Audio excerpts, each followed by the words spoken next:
Under the blazing noon sun, a young boy sat in a Ghanaian market hands, trembling not from cold, but hunger. Each stitch through a torn umbrella was a breath of survival. Beside him, a skinny dog, his only friend, watched in silence. But what haunts you isn't the wound or the poverty. It's the boy's eyes, the eyes of someone the world forgot. Subscribe now to watch more deeply moving and emotional storytelling films we bring straight to your heart. Before I knew the cold of rain and the silence of hunger, I used to believe that an umbrella was enough to shield me from the whole world. The rain came down hard on Accra that day, heavy as secrets no one dared speak aloud. It drummed against rooftops like a warning and soaked the narrow alleys with the kind of chill that slips through cloth and bone. Beneath the sagging edge of a rusted zinc roof, where runoff dripped rhythmically like a ticking clock, sat a boy with fingers too steady for someone that young. Selassie was 12, though life had worn that number thin. His body curled inward against the cold, thin shirt, clinging wet to his chest. His knees were drawn up close, and between them, on a flattened plastic bag, lay the torn remains of a stranger's umbrella. His hands moved like they had done this for 1,000 years. Needle thread pulled tie. Rain beaded on the waxy fabric, dripped onto his knuckles, but he did not stop. The storm might rage, but storms didn't pay. Stitching did. His eyes, dark and hollow, like burnt sugar, darted up only once, when a car sped past too close, sending a spray of muddy water over his bare feet. He didn't flinch, just wiped the thread on his wrist and kept sewing. Beside him, curled tight beneath a layer of burlap, a small dog whimpered. The mutt was a patchwork of ribs and wet fur ears torn at the edges, tail curled so tightly beneath him it looked broken. Selassie had named him Toby. No one had named Selassie when he was found on the street. He'd named himself after the seamstresses his mother once worked with before she fell sick. He reached into a plastic bag tied to his belt. From inside, he drew a half piece of bread, hard dry but edible. He took a bite, then broke a larger piece off and placed it gently in front of Toby. The dog hesitated, looked up at him with eyes that held too much sorrow for an animal, then took the offering with quiet gratitude. A gust of wind tore through the alley. The umbrella in Selassie's lap fluttered, threatening to fly. He pinned it down with his elbow, cursed under his breath, something he'd heard the bus drivers yell, and kept working. Each stitch was deliberate. Each knot tied like it held the last piece of his dignity. Behind him, a group of schoolchildren passed under larger umbrellas, chattering in English, and their uniforms pristine despite the rain. One boy laughed loudly, pointed at Selassie. Still patching junk, rat boy. Selassie didn't respond. He knew the voice. The boy had thrown stones once. He'd stolen a customer once. Selassie had never hit back. Instead, he let his hands answer. His stitches would outlast their mockery. The group faded into the rain. A flash of lightning lit the alley, and for a moment, everything stilled. In that brief second of white light, Selassie's reflection blinked back at him from a puddle-eyes old posture, resigned, a ghost child cloaked in resilience. His breath came out in a visible puff, cold, not just from the rain. Toby nudged closer. Selassie paused, resting his needle on the rim of the umbrella. He pulled a small tin box from his sling bag. It was scratched, dented, and held shut by a leather string. Inside, 2 spools of thread, one red, one white, a handful of rusted pins, a thimble, and a folded piece of cloth with a name embroidered in fading thread, Ama Efua. He pressed his fingers against the name. Memory hit like a blade. He was 6 again. His mother, thin and coughing blood, sat at their room's single table, threading a needle in trembling hands. She'd made dresses for ministers' wives once. Now she fixed torn uniforms for neighbors who paid in coins or yams. Always stitched like someone's life depends on it, she'd whisper. One day it just might. That was the last year she worked. The next came the coughing fits. Then the day the landlord dragged her body out, shouting about rent and disease. Then the silence, the nothing.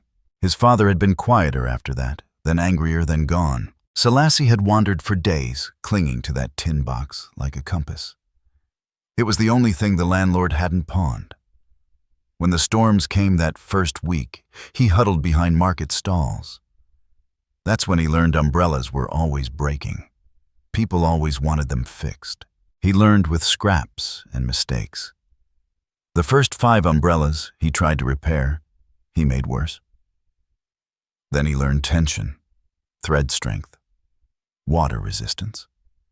Now he could fix a broken rib rest stitch, a seam seal, a leak sometimes better than new. He charged little, enough to eat, enough for thread. But he had never had one for himself. The irony didn't bother him anymore. Everyone had something they gave others, but never kept. Some gave love and slept alone. Some gave food and went hungry. He gave shelter and remained soaked. He returned to the umbrella, stitched the final seam tied off the thread, and wiped the rain from the handle.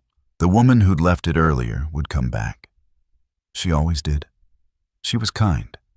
She'd ask if he had eaten. She'd give him an orange. But not today. He packed the tools, rolled the umbrella, placed it in a clear bag tied with red thread. A sudden shout startled him. Toby growled low. From around the corner, a man came running, chased by 2 officers. He stumbled into the alley, knocking over a crate. He saw Selassie, shouted, "Move," and pushed him aside. Selassie hit the wall hard, skidding on the wet cement. The officers barreled through. Screams echoed down the alley. Toby barked. Selassie winced, holding his elbow. When the noise faded, he sat back down. The umbrella was crushed beneath the man's boot. The handle snapped. The seam torn. Selassie stared at it, his jaw clenched, then relaxed, then clenched again. He stood up, lifted the broken thing gently, and sat again. He pulled out the red thread. The stitches would begin again. Far above, on the rooftop of a boutique across the street, a woman stood beneath a transparent umbrella. Her name was Ama Asante. She was watching. She had been watching for a while now. She didn't speak, but her eyes lingered on the boy and the dog and the rain and the red thread tying the broken back together. Somewhere in her chest, a memory stirred. A girl, a mother, a thunderstorm. She turned, walked inside, and told her driver, "Tomorrow bring me back here. Early." In the alley, Selassie hummed a song his mother used to sew to soft, uneven, but real. The dog rested its head on his knee, and the rain kept falling. Morning in Accra didn't rise with sunlight. It bled into the day. Through gray clouds, dripping slowly down rusted gutters and fraying window blinds. The rain hadn't stopped. It had just changed moods, gentler now, more rhythmic, like a lullaby sung by a tired sky. In a forgotten alley behind the old post office, curled up between 2 soaked crates, Selassie stirred beneath a tarp that had once been a campaign banner. It flapped like a weak flag in the breeze. Beneath it, the boy slept, knees to chest, arms wrapped around a trembling bundle of fur Toby. The dog's breath was shallow chest rising in uncertain intervals. Selassie had made a pillow out of an empty sack and let Toby rest his head on it instead. The boy's own head rested directly on the damp concrete neck, stiff jaw clenched, even in sleep. A puddle had gathered near his feet. His toes, blackened with city grime, twitched as drops from the awning above splashed cold water onto them every few seconds. Selassie didn't wake until a sudden shout from a vendor nearby broke the rhythm. He blinked against the dull light, sat up slowly. His shirt clung to his skin, still soaked from the night before. He checked on Toby first. The dog gave a faint wag of the tail, alive, but tired. Selassie exhaled with relief. That one movement was enough to make today worth beginning. He pushed himself up, rolled the tarp into a tight bundle, and tied it to his belt. His sewing kit was still intact. He checked every pocket before stepping into the slow bustle of the city morning. The market hadn't opened fully yet, but the first voices were beginning to fill the space between stalls. The rain made everything smell stronger, ripe tomatoes, rusted zinc, and damp fabric. Selassie took his usual spot, the edge of a low wall near the bus terminal, just where the gutters didn't overflow. He laid out his tools carefully, each item in its place, the needle, tin, the thread, the clean rags for drying. Toby sat beside him, too weak to stand, his eyes scanning the passers-by with caution. There were no customers yet, just the rain. just the silence between heartbeats. Just the emptiness of a boy who woke up to no voice calling his name. Selassie pulled out a torn umbrella a woman had promised to return for today. He began to work his fingers slower than usual. Cold, hungry, but precise. His thumb guided the red thread through a tear that zigzagged like a scar. Across the street, a black SUV slowed to a stop. Inside, a woman in her late 50s peered through the tinted glass. Her name was Ama Asante, owner of one of Ghana's most successful fashion houses. A woman whose name opened doors, closed deals, and filled pages of glossy magazines. But that morning, it wasn't a dress that caught her eye. It was a boy on the street, and something about the line he was sewing. She opened the door herself. Her driver rushed out with an umbrella, but she waved him off. The click of her heels echoed through the misty morning as she crossed the wet road. Selassie didn't see her at first, until Toby growled low and defensive. Selassie instantly dropped the umbrella and placed a protective hand over Toby's back. "Easy," he whispered, stroking behind the dog's ear. Amma stopped a meter away, watching the gesture. "You always protect him like that?" she asked softly. Selassie's eyes narrowed. He didn't speak. Amma nodded toward the dog. "Even when you have nothing, you still share everything with him." Selassie's lips parted, but the words caught somewhere between his throat and pride. He gave a half nod. Her eyes moved to the umbrella now lying on the cloth in front of him. She crouched delicately, but without hesitation, and picked it up. She examined the seam. Her finger traced the stitch line, perfectly parallel, strong yet flexible. "This is blind stitch work," she murmured, on torn vinyl, with thread barely thick enough to hold denim. And still it holds. Selassie looked away. "Compliments didn't feed you. They didn't buy needles." Ama stood up, pulled a small card from her purse, and placed it beside the sewing tin. "When you're ready to stop fixing the broken and start creating the beautiful," she said, "come find me." Selassie finally looked at her, their eyes locked. In hers, a calm that came from years of storms, and a memory buried just beneath the surface. In his, a desperation so tightly wrapped it couldn't be named, but it was there etched behind the stare of someone too young to be that old. Amma turned to leave, but Toby barked a short, clipped sound that made her pause again. She glanced back. Selassie pulled the dog close. "He doesn't like people getting close unless he knows they won't leave," he said, voice barely audible. Amma didn't smile, but something in her face softened. "I don't leave," she said simply, and walked away. Selassie sat in silence as the sound of her heels faded into the morning. He looked down at the card, heavy stock black font. Elegant. Ama Asante Studio, the art of cloth and soul. He tucked it beneath the tin. The day unfolded slowly. A few umbrellas, a few coins. Some gave him a second glance now, perhaps because they'd seen him talking to a woman who arrived in an SUV. But Selassie didn't speak of her.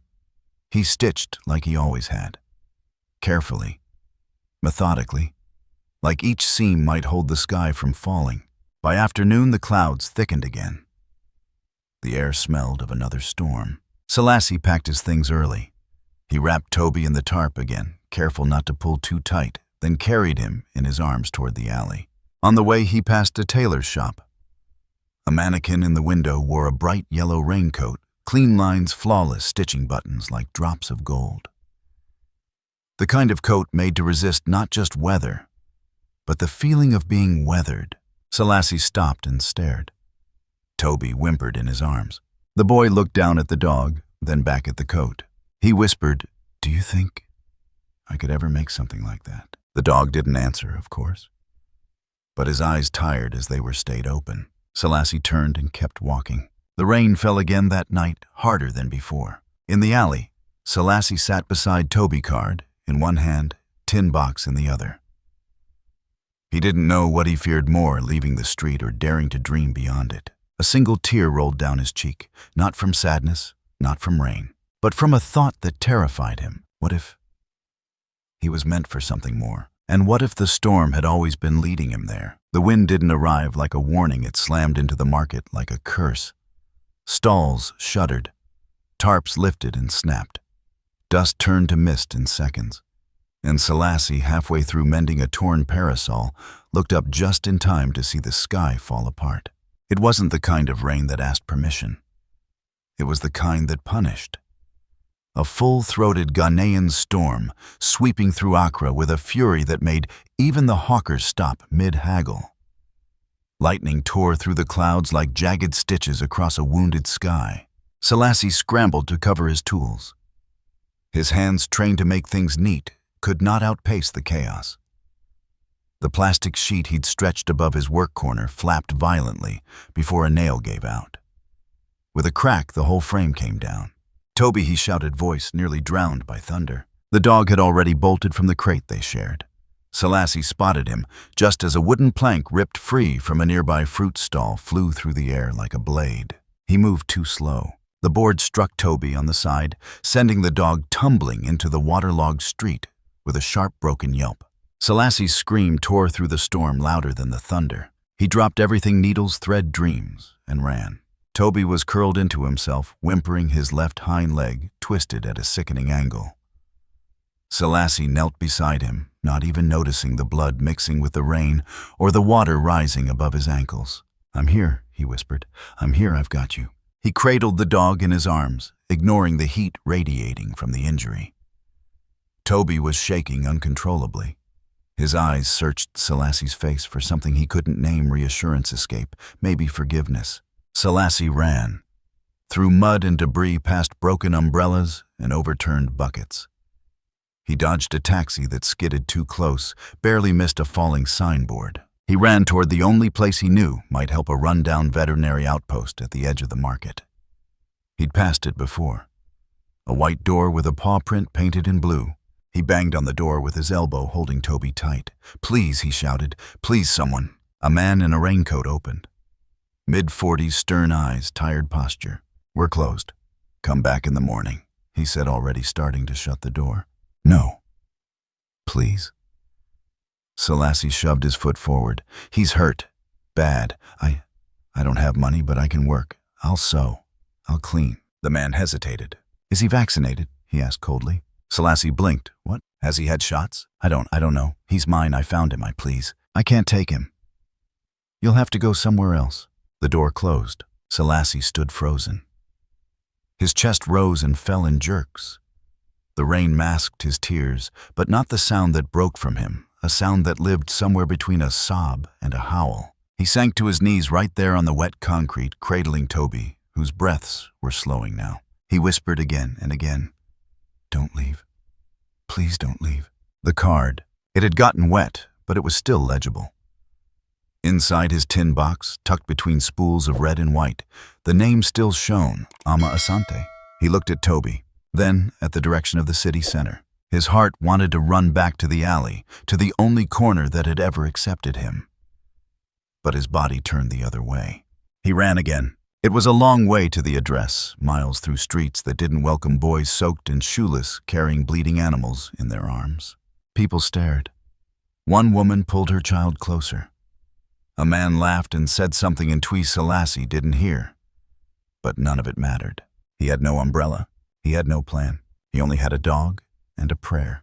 The gates of the estate loomed in the fog, tall, black polished.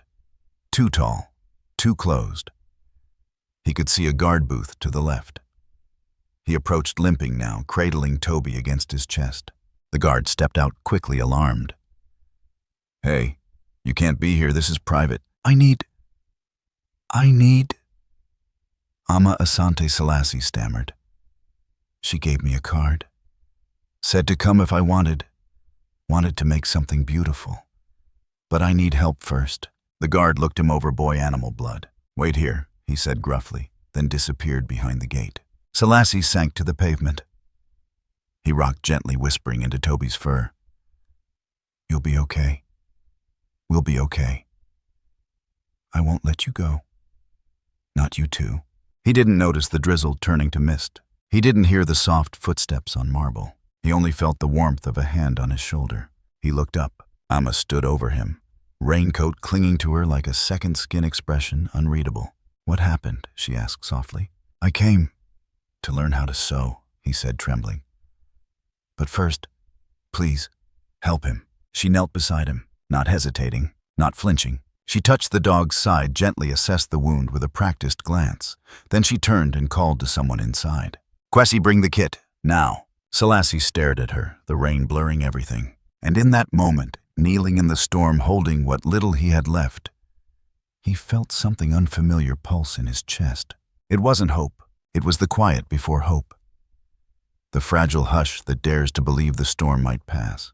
Emma looked into his eyes. "You came to the right place," she said. And for the first time in years, Selassie believed her. The house smelled of lavender wood polish and something else, something softer, older, like pages of a book that had known grief. Selassie hesitated on the threshold, dripping mud on his feet, his arms still wrapped around Toby, who had stopped whimpering, but remained limp, blinking slowly in pain. Amma didn't scold him for the mess. She simply said, "This way." 2 staff members emerged quietly from the shadows of the hallway, one with a towel, the other already on a phone call to a local vet she trusted. Emergency case, leg trauma, internal bleeding possible, and fast. Within 10 minutes, a van pulled up under the carport. The vet, a woman in her 30s with sharp eyes and gentle hands, took Toby from Selassie's arms with practiced care. "He'll be okay," Selassie asked, his voice just above a whisper. "We'll do everything," the vet answered, nodding once. "You gave him a chance. That's more than most get." Then the doors shut and the van drove off. Selassie stood still in the hallway, clothes clinging to his thin frame, shivering not from cold, but from the suddenness of softness. Amma turned to him. "Come." Upstairs the room was small but warm. A single bed with a thick quilt. A lamp with a yellow glow. A window with rain tapping like a curious child. On the dresser was a clean towel folded, clothes, sweatpants, a long shirt, thick socks. Selassie looked around as though the walls might vanish if he blinked. His eyes went to the door, then back to the bed. His body trembled. "You're safe here," Amma said, and gently closed the door behind her. Selassie toweled his hair awkwardly. He didn't know how to use a bed properly, where to place the pillow, how tightly to wrap the blanket. He lay on top of it, at first afraid to wrinkle it. Then the exhaustion of the last days pulled him under, and he slipped between the sheets. But sleep didn't come. He lay staring at the ceiling, eyes wide, breathing shallow. He kept waiting for someone to barge in, to shout, to tell him it had all been a mistake, that he was dirty, unfit, undeserving, that he had imagined it all, and he was still in the alley with Toby bleeding beside him and the city passing him by like wind. His hands calloused and chapped, curled into fists. He didn't cry. He just watched the shadows move across the ceiling as night crawled slowly toward morning. At some point he must have dozed off, because when he next opened his eyes, sunlight was spilling gently through the curtains. The house was quiet save for the sound of birdsong and the hum of something cooking far below.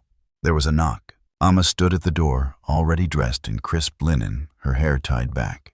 "You'll need breakfast. Then we begin."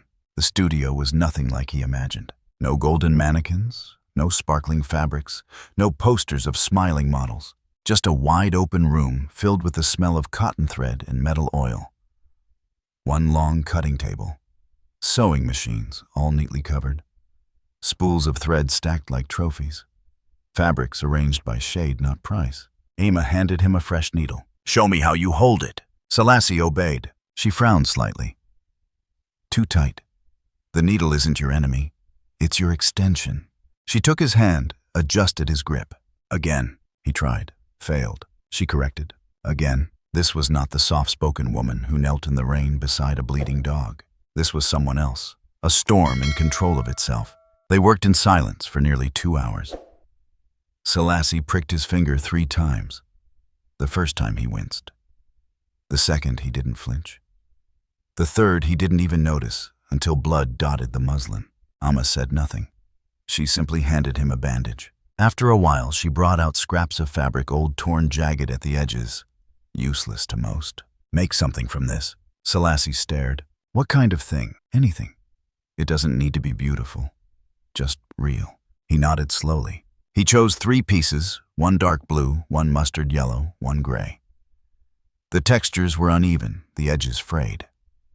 He arranged them on the table the way he used to piece umbrellas back together, finding balance in the broken. He began to sew. His fingers remembered their rhythm. The red thread danced through fabric like it had found a new home. Each stitch tightened his spine.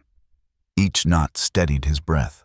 Amma watched from across the room, silent. By noon, he had crafted a small square, a crude handkerchief, but strong, durable, personal. He looked up unsure. She didn't smile, but she said, "You have hands that don't forget. That's rare." He looked down at the red thread trailing across the table. "These hands have only known one thing," he murmured. "Good," she replied. "Then let's teach them something more." Later, while Selassie was folding fabric under her instructions, she handed him a book. It was thick, worn pages, dog-eared with sketches of Stitch's notes in the margins. "This was mine," she said, "from when I was your age." Selassie opened it carefully. Inside, in delicate cursive, Ama Efua Asante, 1978. He stared at the name for a long time. "You stitched your name into your life," he whispered. She nodded. "And now," she said, "you will too." And for the first time since arriving, Selassie's lips curled into something small and new. A smile tentative like the first stitch in a new seam. The studio was not a quiet place anymore. Since Selassie's arrival, whispers had begun weaving through the threads of fabric, like a second layer of stitching, harsh, careless, and pointed. Some came from students who had trained under Amma for years, who had waited for her to glance in their direction, to correct their needlework or acknowledge their designs. And now, here was this boy from the street, from the gutter, from nothing, sleeping under her roof, holding her old design journal, stepping into the space they had bled themselves to earn. Quaim was the loudest among them. He had been with Amma the longest. Brilliant with technique. Precise in measurement. Perfect with patterns. He wore his pride like a second skin, always tailored and always watching. When he looked at Selassie, it wasn't hatred. It was disdain. One afternoon, as Selassie struggled to thread an industrial machine Amma had just introduced him to, Kwame leaned over from the next station, arms folded. "Maybe on the street you stitch trash, but in here we make fashion," he said smoothly, not raising his voice but loud enough for others to pause and hear. Selassie didn't answer. He had heard worse from gutter snipes and drunk men. But the words hung in the air like smoke. Amma wasn't present. She had left for a client meeting. Quaim stepped closer. "This isn't about patched umbrellas anymore, rat boy. It's about creation. Art. You don't belong here."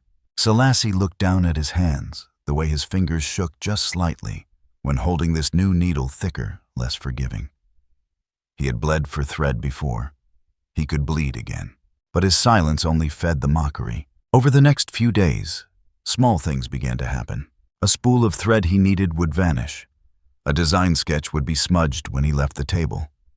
And always, there was Kwame watching, smiling faintly. The others didn't join in, but they didn't stop it either. Then came the day of the workshop test. Amma gathered them in the main room, her clipboard in hand. Each student would be given a fabric square and a prompt design, a decorative sleeve cuff using a single technique applique, quilting or layering. Selassie's hands were dry as paper when she passed him his bundle. He sat, took a deep breath, and unrolled the folded cloth. Something was wrong. The fabric wasn't what he had selected from the bin earlier that morning. It looked similar, same shade of green, but the texture was different. Slippery. Synthetic.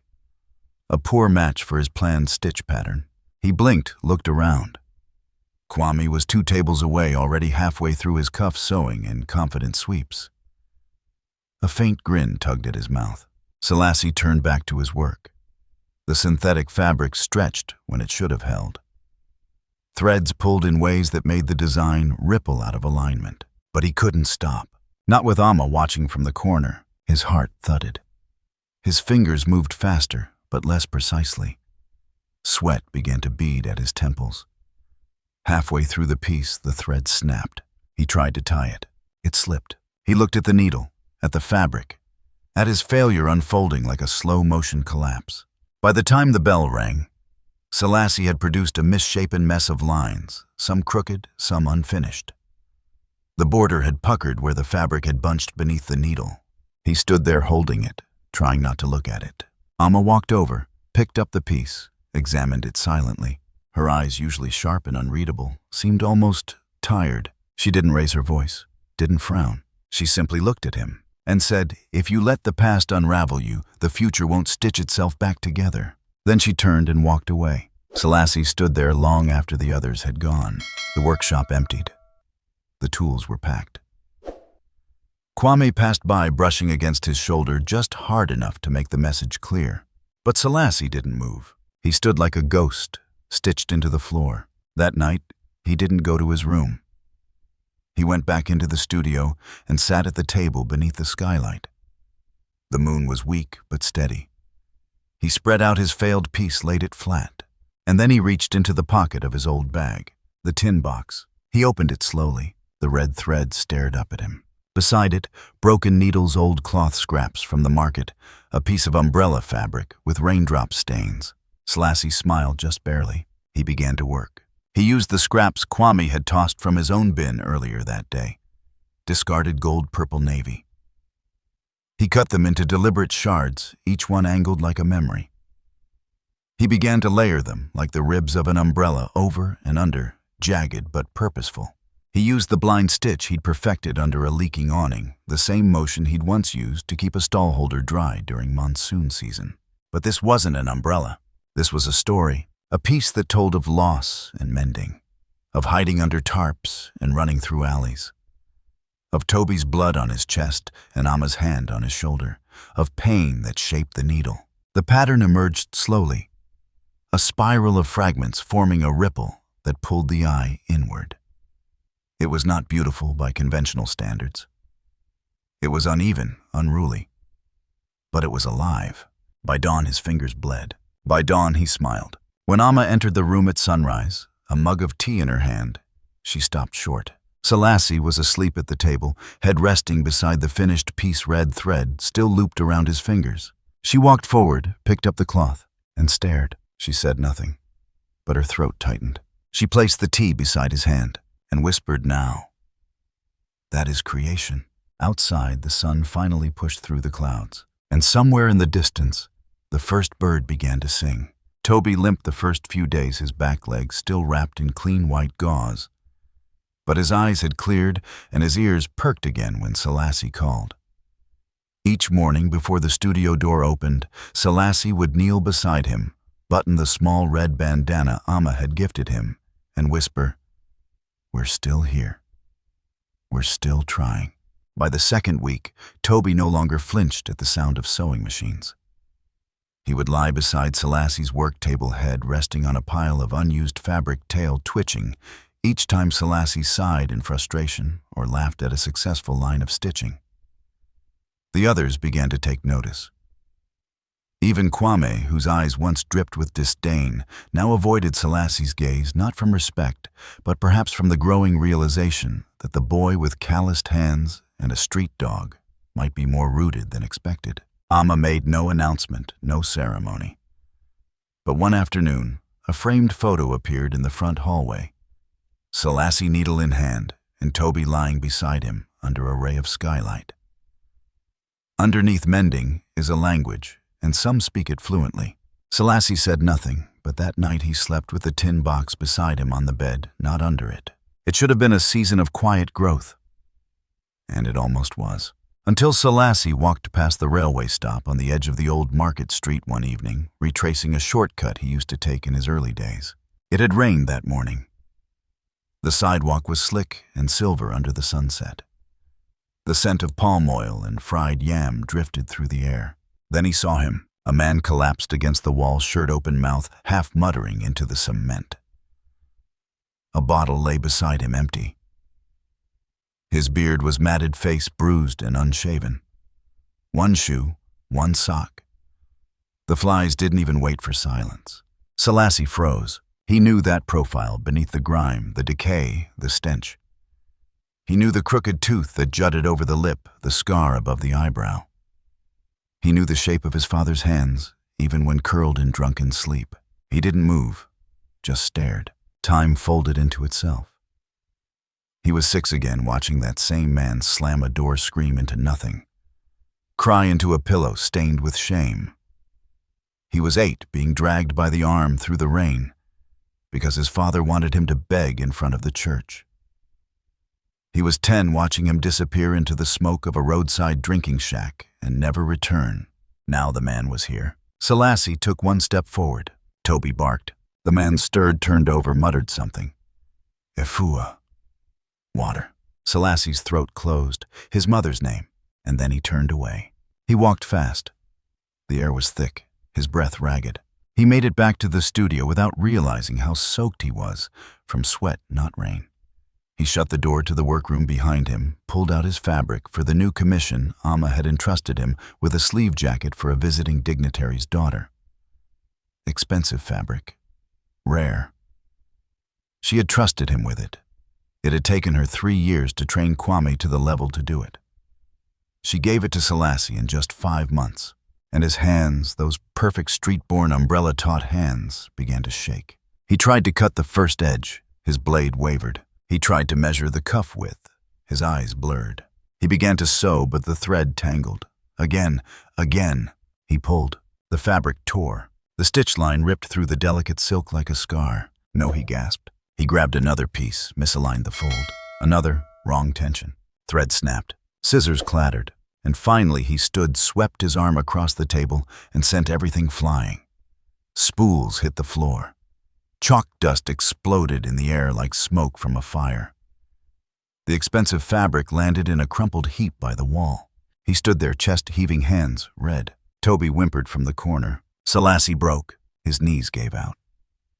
He collapsed beside the broken cloth and let the sobs tear through his ribs like they'd been waiting for years to erupt. He cried like someone who had no language left, just sound. He cried for the man on the street. He cried for the mother who once stitched dresses while coughing blood. He cried for the fear that no matter how far he walked, the gutter might still be stitched into the soles of his feet. The door opened quietly. Amma didn't speak right away. She stepped through the wreckage, stepped over the cloth, the needles, the pride, and sat down beside him. Selassie wiped his face, ashamed. "I ruined it," he choked. "I ruined it.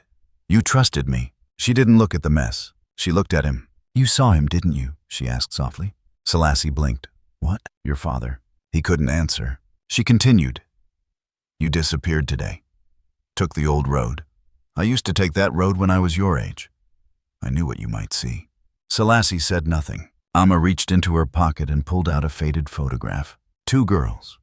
One barely older than Selassie. The other much younger, thinner, wearing a dress that looked 3 sizes too big. Behind them a storm, quite literally a background of thunderclouds. "That's me," she said. "And my sister. Our mother left us in the middle of a storm. Said she was going to get flour. Never came back. We waited for 5 days." Selassie stared. Amma looked up at the ceiling. "I hated the rain after that. Hated it with every breath. I used to think storms stole people.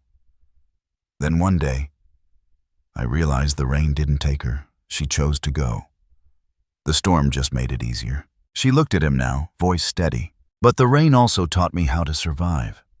It taught me what soaked fabric can reveal. What cracked seams say about a soul." Selassie closed his eyes. "I want to forget him," he whispered. "But I can't." "You don't have to forget," Amma said. "But you do have to choose. Choose if he stitches your next piece, or if you do." They sat in silence. Outside the rain began again. Gentle, rhythmic, like a pulse. Selassie picked up the ripped cloth. He ran his finger along the tear, and slowly he reached for the red thread. The air in the studio changed before any words were spoken. It thickened like a storm pressing in through windows that hadn't yet opened. Selassie felt it in the silence before Kwame spoke, an unnatural pause, a breath held too long by the room. Kwame stood at the center of the workshop floor, arms crossed, jaw tight. A few of the other apprentices looked up from their machines, sensing the rupture before it tore open. "He stole it," Kwame said. The words dropped like pins on polished tile. Ama, who had just returned from her morning walk through the textile district, paused mid-step. "What are you referring to?" Kwame turned, holding up a piece of design paper, a sleeve design, featuring overlapping layers of recycled fabrics, interlocking like umbrella spokes. "He's been snooping through my drafts," Kwame continued. "This was in my sketchbook 2 weeks ago. Now he's suddenly inspired to create a layered rain jacket series for Fashion Week, please. Selassie stood frozen, needle still in hand, thread trembling between his fingers. "That's not true," he said. Quaim stepped closer. "You think you can crawl in from the gutter wave, a few rags and street dog tears, and just leap into our place? No. This is theft. This is my design." Selassie looked around, met the eyes of others. Some turned away. Others watched him coldly. "I don't need to steal," Selassie said quietly. "That design, those layers, they came from umbrella ribs. From how I used to repair them, so they wouldn't collapse under the weight of rain." Quaim scoffed. "A convenient origin story. Is that what you'll tell the press?" "Enough," Amma said sharply. The room stilled. She stepped forward, eyes moving from one to the other. "This house does not function on accusation alone," she said. "But it does honor competition." She turned to both boys. "Then let the work decide. You will each create your piece, interpret this overlapping concept however your heart dictates. 1 jacket, 1 week. Final critique will be public. Fashion Week will feature the winner's design." Quaim smiled, arrogant, certain. Selassie's pulse roared in his ears. He had never faced an opponent like Kwame, not just in skill, but in cruelty. And this wasn't just a test of talent. It was a test of truth. Still he nodded. "I accept." That night, the house was too quiet. The machines in the studio had gone still, and Selassie sat on the edge of his bed, staring at a rough sketch of his concept. He wanted to use discarded raincoats. Fragments of waterproof fabric, mismatched zippers, textures that told stories of wear protection and survival. His design would echo the chaos of the storm and the calm after. Toby was curled near the window. Red bandana still knotted at his neck, eyes following Selassie's every move. "You're my calm," Selassie whispered. "When they doubt me, I think of you." The dog's ears flicked tail, thumped once. Selassie smiled. Then came the sound. A scrape, a shuffle. Barely audible. Then the click of the back gate. Selassie jumped to his feet. "Toby." He turned too late. The window was ajar. The corner where Toby had been was empty. He ran. Outside, the night was thick with heat and smoke from roadside fires. Selassie ran barefoot across gravel, heart-pounding blood roaring in his ears. He chased every shadow, called Toby's name into alleys and under bridges. Finally a voice. 2 boys, younger than him, laughing too loud. He followed the sound and found them near the junkyard. Toby was there, tied muzzle-clamped legs trembling. Selassie charged before thinking. They didn't expect the fury. He tackled the first boy hard enough to send him into a pile of scrap. The second swung a pipe, caught Selassie across the shoulder. Pain exploded, but he didn't stop. He fought like he'd been stitched together by every street he'd ever bled on. The pipe hit again, this time across his cheek. His face split, blood spilling warm and blinding. But Selassie reached Toby, untied him with shaking fingers, shielded him with his body. One of the boys kicked him in the ribs. Selassie didn't feel it. He stood holding Toby close and screamed. The boys scattered, startled. Selassie collapsed beside a rusted car, cradling the dog, both of them bleeding, both of them breathing. He whispered, "They're not taking you. Never again." Hours later, the studio lights flicked on. Emma entered, barefoot, robe fluttering. She found him there on the floor by his sewing table. Toby asleep on his lap, Selassie's face, torn shirt stained red. She knelt beside him. "Why didn't you call me?" she asked. "Because they would have thought I was weak," Selassie said. Amma touched his cheek gently. "No, they would have known you were human." He didn't answer. She stood, pulled a fresh spool of red thread from the shelf and placed it in his palm. "Then sew your pain. Turn it into armor." Selassie looked at her and nodded. The morning air was electric. In the large studio-turned-exhibition hall, bolts of fabric hung like banners from the ceiling. The smell of fresh starch and tension floated in the air. Sunlight poured through the tall windows, catching flecks of thread still clinging to tables. There were cameras, judges, students' fashion press, and the silent swelling presence of expectations. Selassie stood at the edge of the room, holding his creation in both hands, like a truth he wasn't sure the world was ready to hear. His face was still bandaged. A deep red line ran from the corner of his left brow to his jaw, stitched with 6 emergency sutures. Beneath his sleeve, his ribs were bruised. Toby sat beside him, tail gently sweeping the polished floor, a soft bandage still wrapped around his hind leg. The jacket Selassie had made wasn't perfect. He hadn't tried to make it perfect. It was honest. The outer shell was crafted from mismatched fragments of old raincoats, yellow rubber from a fisherman's slicker, transparent plastic from a market vendor's poncho, soft gray nylon from a soldier's retired gear. Each panel was stitched in red visible seams, crossing the body like stories tattooed into cloth. The sleeves bore the pattern of an umbrella's ribs, radiating lines embroidered into the fabric, curving to mimic how a canopy stretches against the wind. On the back, a faint stain had been left untouched, a water ring from the original fabric sealed into the final piece, like memory refused to fade. He hadn't cut the red thread at the final stitch. It trailed just slightly from the hem. A deliberate choice. "Why is this loose?" a judge would ask later. "So the story can continue," he would reply. Now Selassie watched as Kwame presented his design. It was flawless, technically brilliant. A fitted raincoat in midnight blue with golden trim symmetrical pattern work, high collar angular pockets. It gleamed under the lights like wealth incarnate. The judges nodded, took notes, impressed. Then came Selassie's turn. He stepped forward slowly. Toby rose and padded beside him. The room filled with murmurs went still. Selassie placed the jacket on the mannequin. His hands lingered a moment longer on the shoulder seam. Then he turned to the judges. "This jacket," he began, voice hoarse from the previous night, "is not just made of cloth. It's made of rain, of stitches pulled through skin and memory." A pause. "I used to fix umbrellas. I used to sit in storms and patch things people threw away. I never owned one myself." He looked down briefly at Toby. "And sometimes, what we protect ends up saving us." He stepped back. The judges approached in silence. One of them, a tall woman with a shaved head and eyes like winter, lifted the sleeve, gently fingers tracing the red stitch. She looked up. "This isn't fashion," she whispered. The other judges turned. "This is remembrance. This is grief sewn back into dignity. This is, what do they call it in Ga?" She looked to Amma. "Nutsuo." Amma nodded. "A patch with a soul." Another judge dabbed at her eye with a silk handkerchief. "Clothes aren't supposed to make us cry," someone muttered. "Then we've forgotten what clothes used to be," the woman said. The room stayed hushed. Selassie didn't speak again. He didn't need to. Amma stood in the corner, arms folded, not in judgment, but in protection. When the final score was announced, the name echoed through the room like the breaking of a dam. Winner Selassie Amagashi. Applause rippled, uncertain at first, then swelling into something that nearly broke him. Kwame stood motionless. His face, once carved in smug marble, cracked.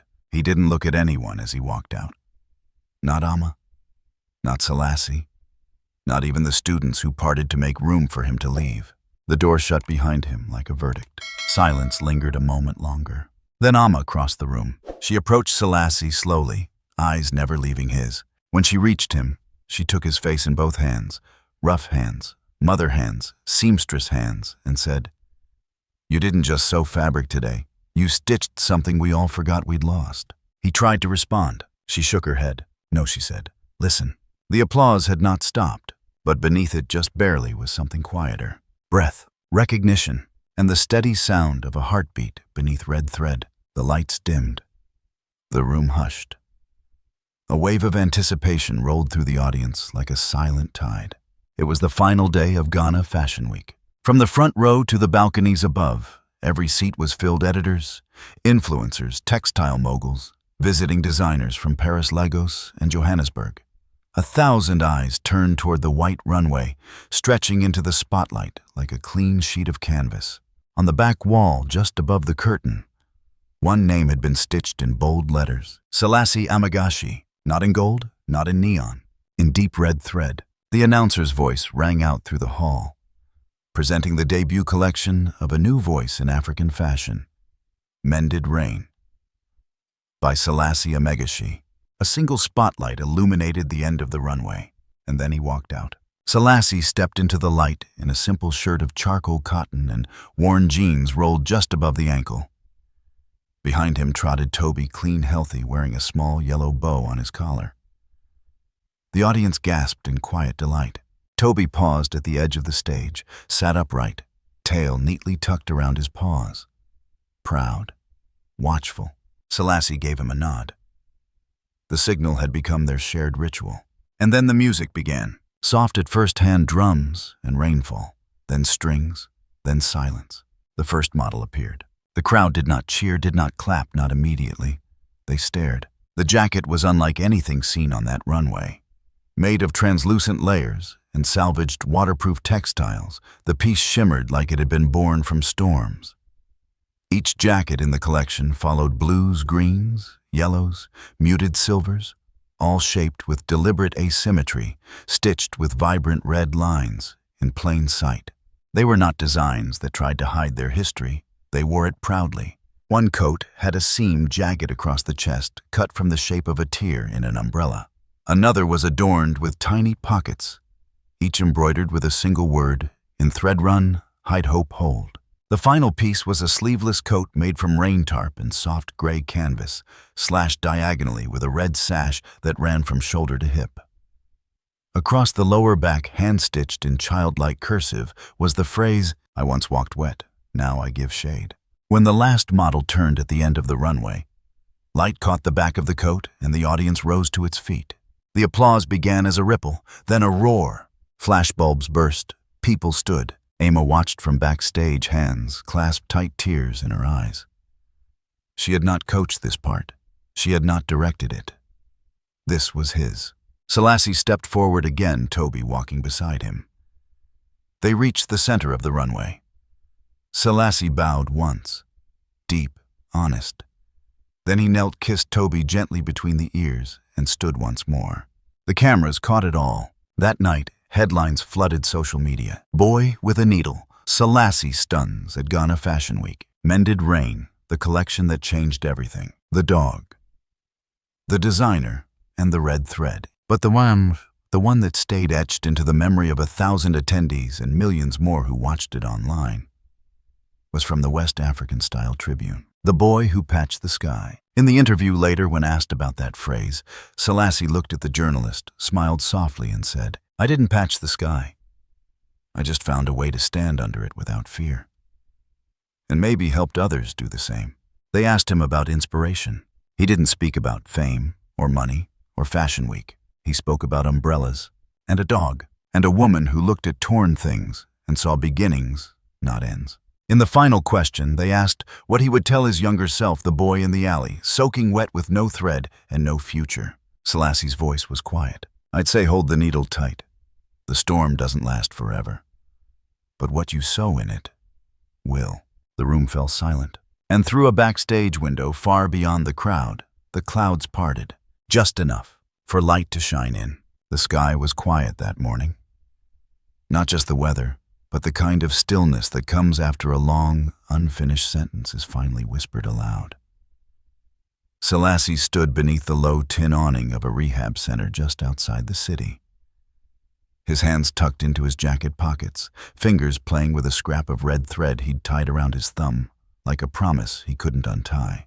Inside, the scent of antiseptic clung to the walls. A nurse led him down a corridor lined with silence and forgotten men. The hallway felt longer than it was. Time, after all, stretches in places we once tried to escape. He stopped in front of a half-open door. The man inside was thinner now, grayer, bent by years of drink, regret, and rain. His eyes stared at the wall, as if afraid to see anything else, until Selassie stepped in. Their eyes met. For a moment, nothing moved. Then Selassie walked forward, pulled the chair closer, and sat. "I'm not here to blame you," he said softly. The man opened his mouth, but no words came. Just the twitch of a lip, the shimmer of something like disbelief. "I used to think I hated you," Selassie continued. "And maybe for a while I did. When you left. When you didn't come back. When I had to stitch my way through the world with a needle and a dog." The man's chin trembled. He looked down at his hands, still trembling from withdrawal, liver failing dignity, thin as his hospital gown.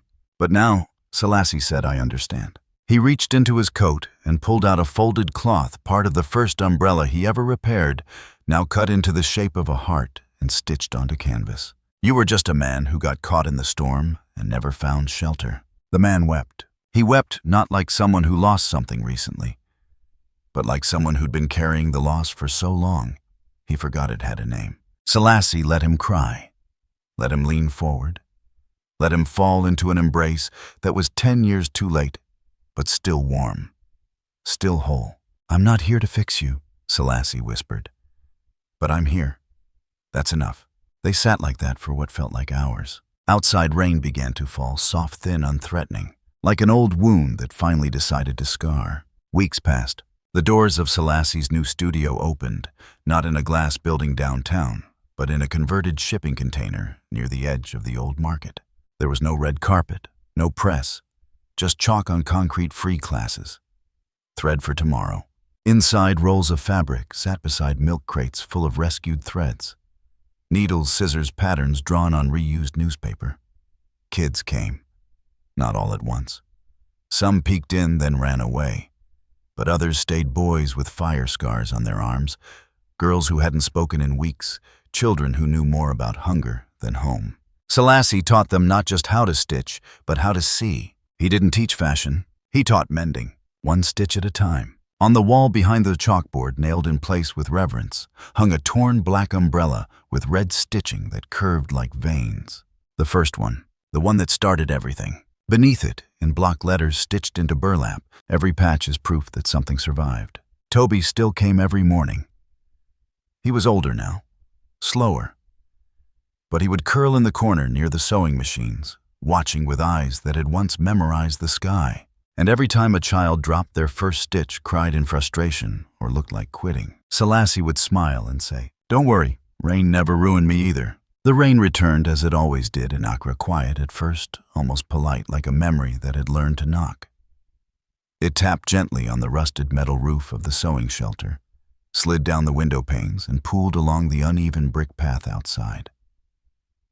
Inside the studio, the hum of machines echoed between laughter and thread. Selassie stood at his usual post, guiding a young girl's hand as she struggled with her first hem. Her brows were furrowed in fierce concentration, tongue caught between her teeth. Toby, now old, his fur touched by silver, dozed peacefully in the corner on a folded bolt of cloth. Then the door creaked open. It was a quiet sound, almost drowned out by the rhythm of rainfall. But Selassie heard it. Always did. He turned. A boy, small, skinny skin the color of dusk, stood in the doorway, his shirt soaked, clinging to bones. He couldn't have been more than 7. In his arms, a limp ball of fur. A cat. Its front leg bent unnaturally, one ear torn, fur matted with blood and dirt. No one in the studio moved. The boy didn't speak. Just looked at Selassie with eyes far too large for his face. Eyes that had already seen abandonment, hunger, cold, and still had room left for hope. Selassie walked to him slowly. He crouched to the boy's level. Rain rolled down the tin roof above them like a slow drum beat. The cat stirred faintly. Selassie didn't ask why the boy was there or where his parents were. He didn't ask where the cat came from or if he'd stolen it or if he had eaten that day. He simply placed a hand gently on the boy's shoulder and asked, "Have you ever stitched anything before?" The boy shook his head, almost imperceptibly. Selassie smiled soft and real. "Then today, we'll start small." He led the boy inside. Others made space, instinctively scooting over at the long wooden table lined with scissors and chalk and spools of thread. Selassie wrapped a towel around the boy's shoulders and handed him a bowl of warm porridge, which he cradled like treasure. The cat, now curled in a basket with a hot water bottle and bandages, watched him with half-lidded eyes. An hour later, Selassie returned with 2 pieces of torn fabric and a needle threaded in red. He placed them gently on the table before the boy. "Cloth is like people," he said. "It tears. Sometimes on purpose. Sometimes because the world pulls too hard. But if you look closely, the threads always want to come back together. They just need help." The boy's hand hovered over the cloth. "Don't force it," Selassie said. "Guide it." And slowly, with trembling fingers, the boy pushed the needle through. Then again. Selassie sat beside him in silence, watching each loop, each careful pass of thread. Around them, other children continued their own projects, but something had shifted in the room, like the heartbeat of the space had found a new rhythm. Outside, the rain intensified, but no one reached for umbrellas. Instead, the door opened again, and another child walked in. Then another. A group of 5, all wearing mismatched coats and flip-flops. They huddled just inside the door, dripping, giggling, holding hands. Selassie stood. He walked to the back of the studio, opened a large wooden trunk, and pulled out a stack of raincoats, small, bright patched with signature red thread and handwritten tags inside each collar. I once walked wet, now I give shade. He passed the coats out one by one. Children zipped them up, pulled the hoods over their heads, and began to run out the door, into the rain, not to escape it, to meet it. Laughter erupted like sunlight breaking through thunderclouds. Dozens of children poured from the studio, filling the street with wild joy, splashing through puddles, spinning in place, arms outstretched like birds too young to know what gravity was. Selassie stepped outside, water running down his face. He didn't flinch. Behind him, the little boy sat beside the basket, where the cat now slept, his needle moving with more certainty, stitching one torn square to another. Selassie watched him. Watched the patch take shape. Watched the light find its way back into the world. And then the camera began to pull away, up through the falling rain, higher, across the neighborhood rooftops. The street below bloomed with color raincoats like flowers, red threads like veins, children like stars that refused to drown. In the center of it all, Selassie stood bareheaded, smiling, a boy once lost in the storm, who now taught others how to dance through it. The screen faded to black, and in that last breath of silence, a voice whispered his mother's voice, faint and full of memory. Always stitched like someone's life depends on it. One day, it will.